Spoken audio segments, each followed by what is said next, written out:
स्वागत है आपका हिंदी साहित्य संसार में। आज हम एक नई कहानी का विश्लेषण करेंगे, साथ ही परिचित होंगे कहानी के लेखक से।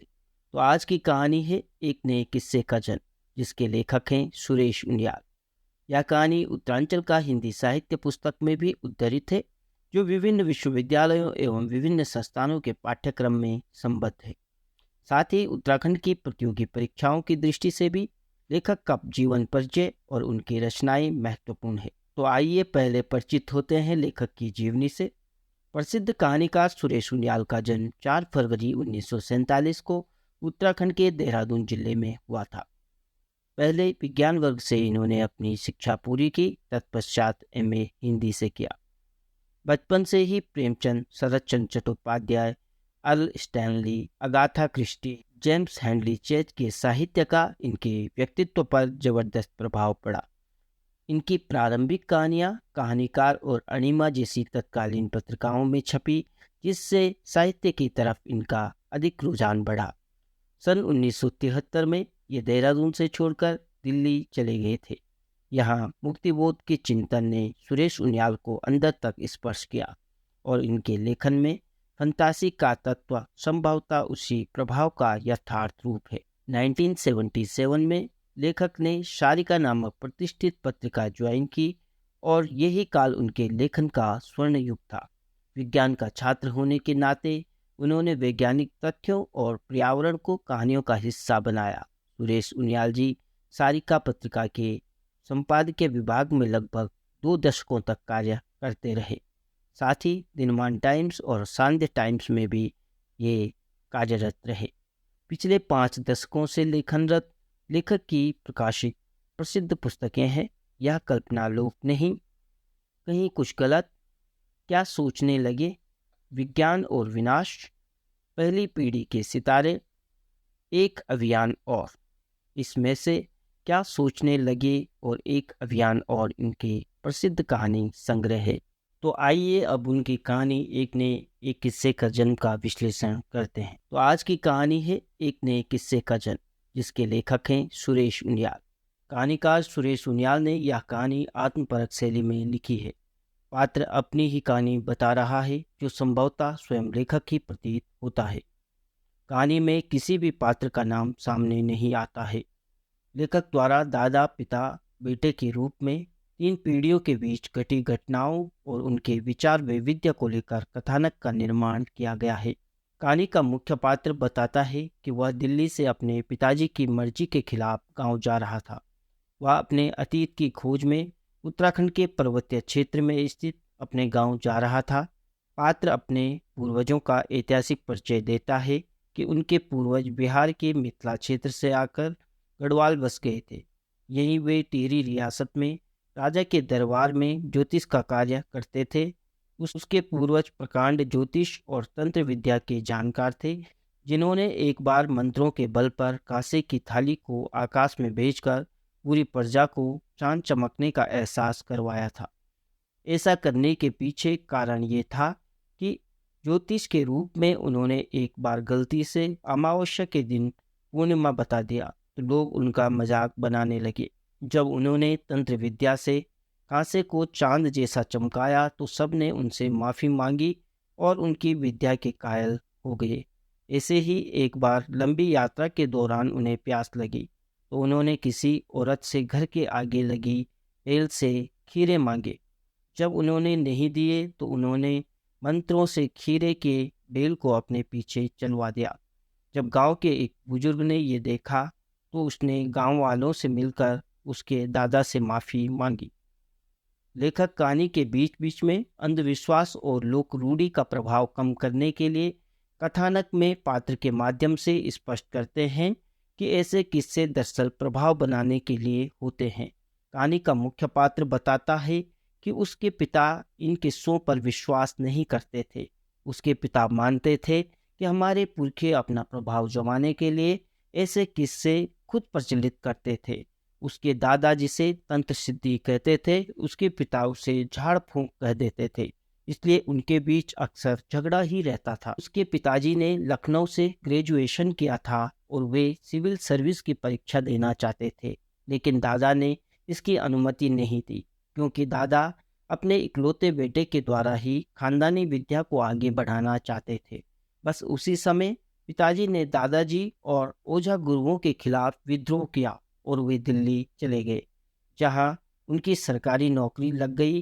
कुछ समय बाद उसके दादा की मृत्यु हो गई थी। तो कहानी में पात्र अपने परिवार और पूर्वजों का परिचय देता है और बताता है कि अपने पूर्वजों की सच्चाइयों की तलाश उसकी हमेशा से इच्छा रही है। वह स्वयं वैज्ञानिक प्रवृत्ति का है और इसी आधार पर वे अपने कुल और अपने पुरखों के किस्सों की जांच करना चाहता है। वह सभी किस्सों की मेटाफिजिक्स और पैरासाइकोलॉजी के आधार पर परख करना चाहता है। इसी खोज के लिए वह पिता की मर्जी के खिलाफ दिल्ली से गांव के लिए निकला है। वह दिल्ली से 5 घंटों में हरिद्वार पहुंचता है और हरिद्वार से शाम 5 बजे तक चंबा पहुंचता है। चंबा जो टिहरी गढ़वाल का एक क्षेत्र है। जब वह वहां पहुंचता है तो वह चाय की दुकान पर रुकता है, जहां लोगों को अपने गांव के एक मंदिर का नाम लेकर वह लोकेशन पूछता है।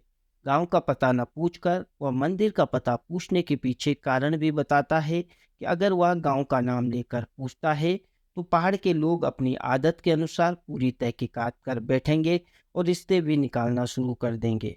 वह बताता है कि उन्हें यूं तो अपने बारे में बताने में कोई दिक्कत नहीं थी, लेकिन लोगों को जब पता लगेगा कि वह ओझा गुरु का बेटा है तो वे उसकी आवाभगत में जुट जाएंगे और उसका उद्देश्य पूरा नहीं होगा। यहाँ उसको रुकने की सलाह दी जाती है, क्योंकि उसका गांव लगभग 10 किलोमीटर की पैदल दूरी पर था। जब लगभग 7 किलोमीटर की दूरी तय करने पर रात का अंधेरा हो जाता है, तब भी 3 किलोमीटर की दूरी शेष रह जाती है। वह पीपल के एक पेड़ के नीचे पहुंचता है, जहां से 2 रास्ते थे, और वह असमंजस में फंस जाता है कि किस तरफ जाया जाए। वह इंतज़ार करता है कि कोई आए तो वह उसको पूछे।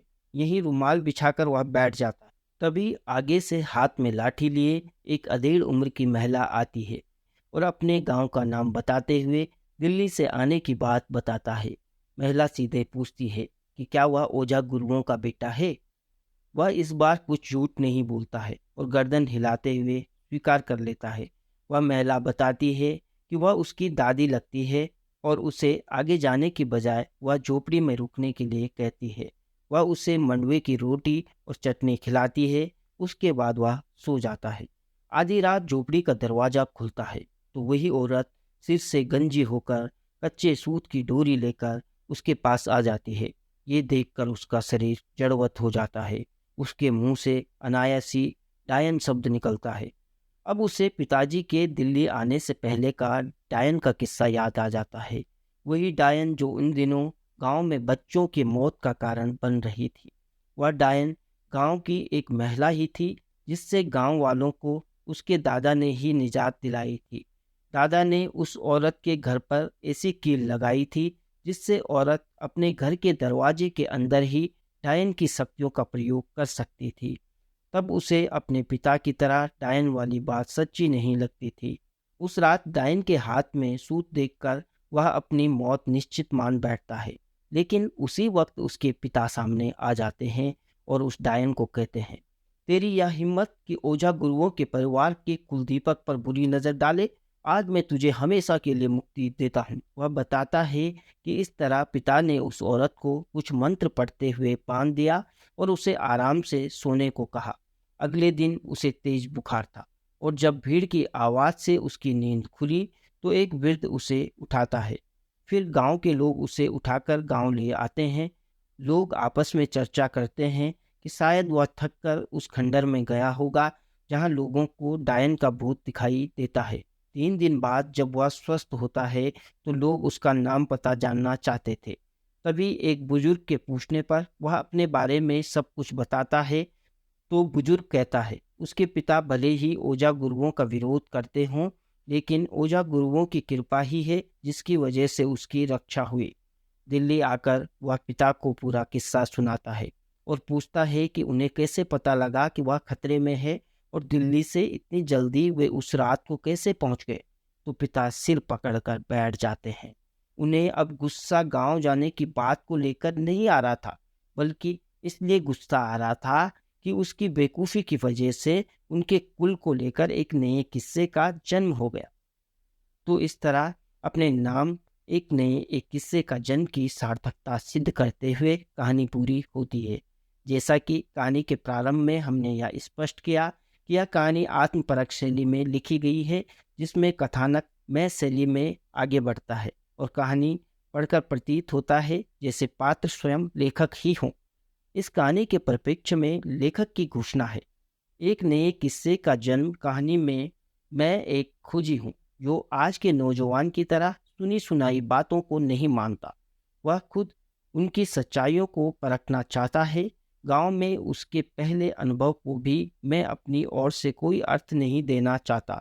वहाँ कहानी के नैरेटर ने रात में जो कुछ अनुभव किया उसे एक बुरा उसे कोई एक बुरा सपना या थकान और बुखार की वजह से हेलुसिनेशन माना जा सकता है। इसके पराभौतिक पक्ष की ओर भी कहानी में संकेत है। तो धन्यवाद, ये थी आज की कहानी और उसका विश्लेषण। ऐसी वीडियो के लिए हमसे ज़रूर जुड़िए और चैनल को सब्सक्राइब कीजिए।